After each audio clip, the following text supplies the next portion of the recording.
Alright guys, so I just finished detailing the full exterior of this Toyota Land Cruiser, but we're about to rewind, look at the before, because it's nighttime right now. You'll see the before during the day, and I'm going to show you guys my whole process on how I dealt with this particular vehicle that had a film of road salt on it.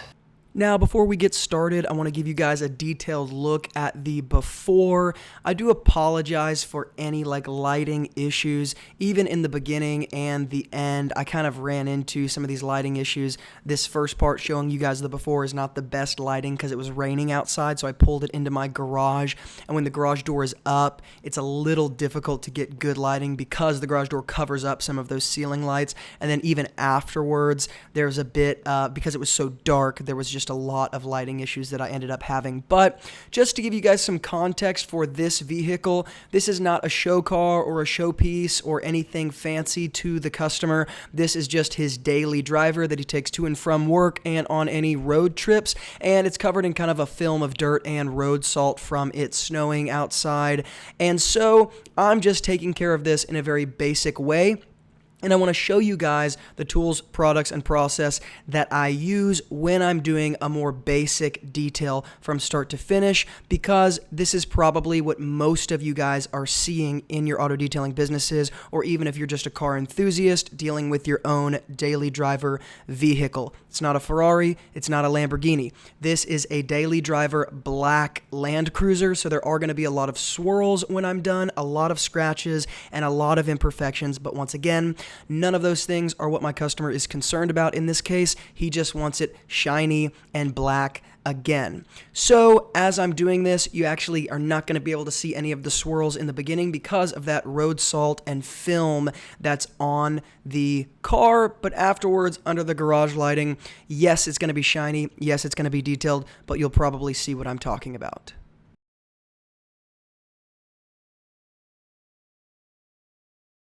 Now, one of the main products that I'm using in this video is from Renegade. It's their all-purpose cleaner.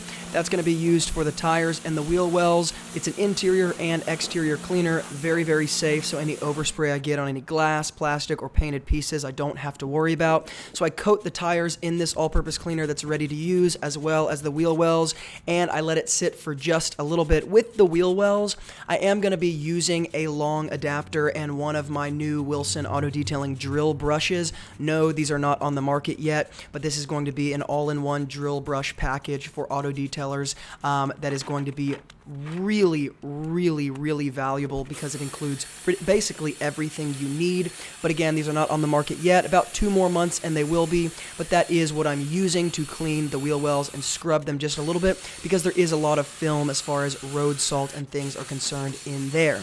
Apart from that, I'm using a wheel cleaner. It's all in German, so I can't tell you what the directions say, but I've used it in a few other videos. It foams up very nicely, and so that's going to be for the inner and outer part of the wheel there, using a Speedmaster brush as well as the Work Stuff detail brushes. And then as far as rinsing is concerned, I'm just going to be using my pressure washer, and you can see there with the tires, I'm being very specific how I'm rinsing them because I want to use my pressure washer to pull some of that film off of the tires as well.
As with all of the tools and products that I'm using in this video, there will be a huge list in the description box below the YouTube video that lists out everything kind of in an organized fashion that I used. But I wanted to comment on these detail brushes that I'm using to clean the face of the wheel with. They're by Work Stuff. Again, they have a big variety as far as brushes you can choose from based on the job you need. Different bristle stiffnesses, length, different bristle count, and the handles feel really good in your hand, very like ergonomically friendly. They've got handles that are silicone wrapped. They've got handles that are just the average plastic that you'd expect with a detail brush. But in using them on the whole car and even the interior of this car, I can say they're some of the best that I've used.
After I finish with the tires, the wheel wells, and the wheels with a basic detail, basic exterior detail, I move on to the front because I want to take care of the bugs. Here I'm going to be using the Renegade All-Purpose Cleaner again. Again, it's ready to use and it's totally safe on all of these exterior pieces. One of the reasons why I want to use this particular cleaner on this particular car is because if you've been detailing for any length of time, you might have noticed that when you're using a cleaner to brush off or kind of scrub off bugs, particularly on a black vehicle, if the paint in any way is oxidized or kind of has been left to dull a little bit, sometimes powerful cleaners will streak the front part of the paint and you'll almost get these stains where it looks like you sprayed the cleaner on, because that's actually what you did. It's staining from the pattern of the spray on the paint, and you'd have to polish that away to get rid of that. So hopefully the way I worded that makes sense. But the reason I'm using the all-purpose cleaner here from Renegade is because it's not going to do that. It's particularly designed to be safe on the exterior surfaces. So whether it be the black paint, the chrome finishes, or any of the plastic pieces that I'm working it into with these work stuff brushes, it's all going to be safe so that when I hose it off, I'm not going to have any staining left behind, but just the bugs are going to be gone. Now, there are plenty of etchings that are left on this car after I got done because this Toyota Land Cruiser is left outside 100% of the time. It is never garaged and it is not kept up with. So while there are a lot of etchings, it certainly looks much better. And I'm using the work stuff brushes just to get in all of those cracks and crevices where it's difficult to reach those bugs.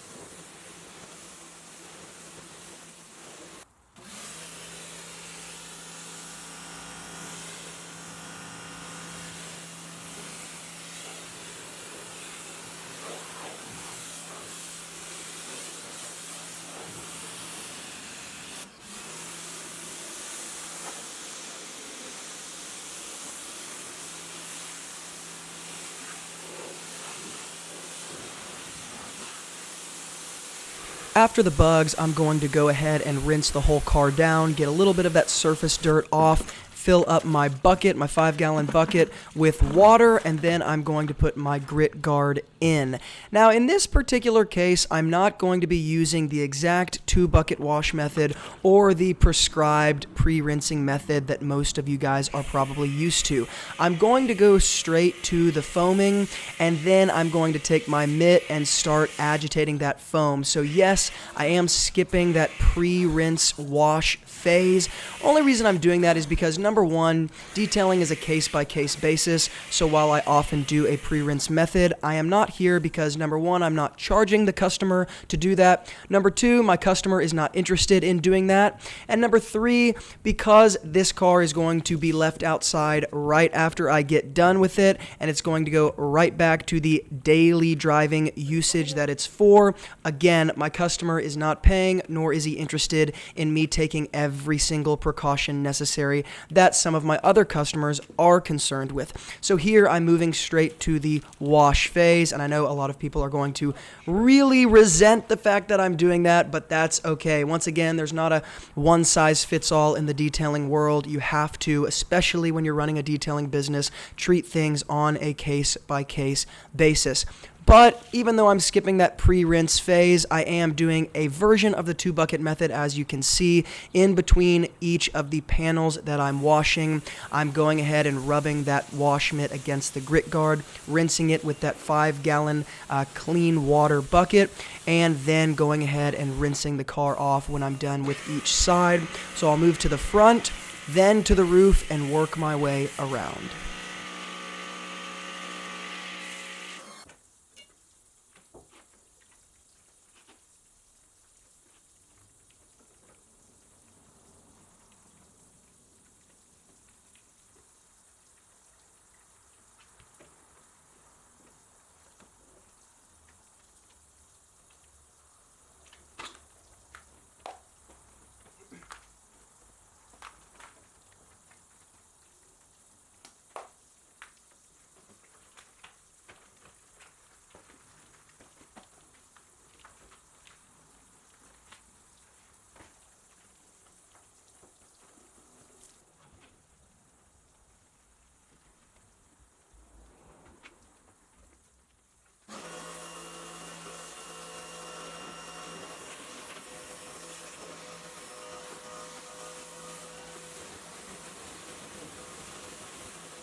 After washing the entire vehicle, I am going to clay bar the whole thing, and as a clay bar lubricant, I'm using a product from Renegade. Again, it's their waterless wash. I love this product as a lubricant for the clay bar. I've used it about for the past 6 to 7 months. It works fantastically, and I found that when I get down to about half to a quarter of a bottle, I can throw some distilled water in there into that ready-to-use solution, and it fills me back up, lets me use it a little bit longer. And while I'm not trying to be cheap, it works pretty much just as well in my experience as far as a lubricant is concerned for the clay bar. So I'm going to work my way around the whole car, show you guys a little snippet of this, but not the whole thing, because clay barring a car really isn't that interesting to watch, to be honest with you. But as I do this, I do want to make a couple notes. Number one, it's really cold outside, and when it's cold, your clay bar can be difficult to work with, so I would have a warm bucket of water that you can stick it into to make it easily pliable and sort of malleable in between. As those contaminants get embedded into the clay bar, you want to kind of mold it as you're working with it. So while I'm not showing that in this video, that is what I had as far as in between each panel. I would stick it in that warm water and kind of make it more pliable so I could shape it differently for different parts of the car. Number two, I left the whole car wet, so I haven't dried it yet. So not only am I using that waterless wash from Renegade, but the water from the rinsing stage of my wash is also still on the car, because in between the clay barring here, as I spray and then clay it, I'm going to be using a big plush drying towel that, just like everything else, will be linked up in the YouTube description box below this video if you're curious as to what I'm using and what companies they are from. So rather than trying to dry it after I wash and then dry it again after I clay and spray the lubricant onto the paint, I'd rather just accomplish that in one step. So I leave that water from washing it onto the paint, and I just spray that waterless wash on top of the water that was left so that I can dry it in one step instead of wasting my time.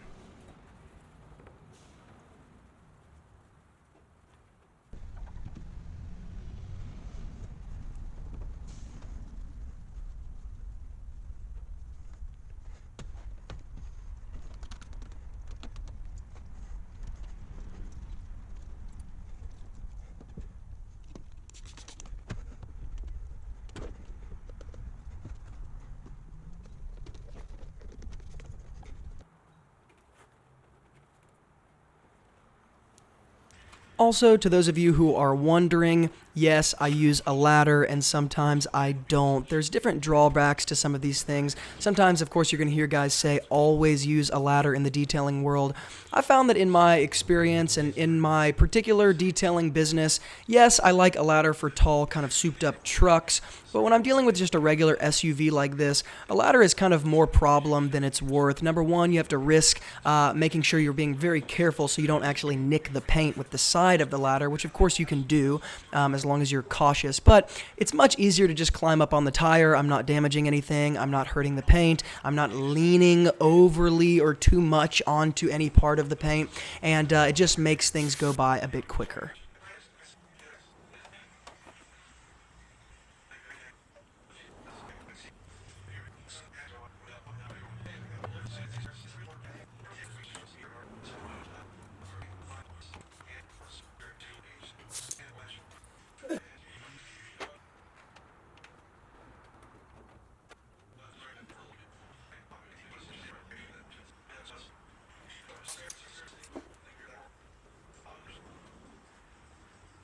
Finally, after I'm all done, the paint is ready to be sealed in, so I am using a ceramic spray wax from Renegade that I love. It goes on a bit thicker, needs to be worked in just a little bit, but provides a great layer of protection, and I'm going to put it on all the plastics, painted pieces, and windows. Now, for the finished work, when you guys see the last half of me kind of showing you the finished paint, the finished glass, I do apologize again for the lighting, because it is definitely not the best lighting that could have been, but because this was an all-day job and the sun was literally all the way down, I had to pull the car in the garage, shut the garage, and just use my garage lighting that isn't quite finished yet. So while it wasn't the best, this is going to be what the end result looks like. Of course, like I said, there's going to be swirls and scratches because of the nature of the car, but here we go.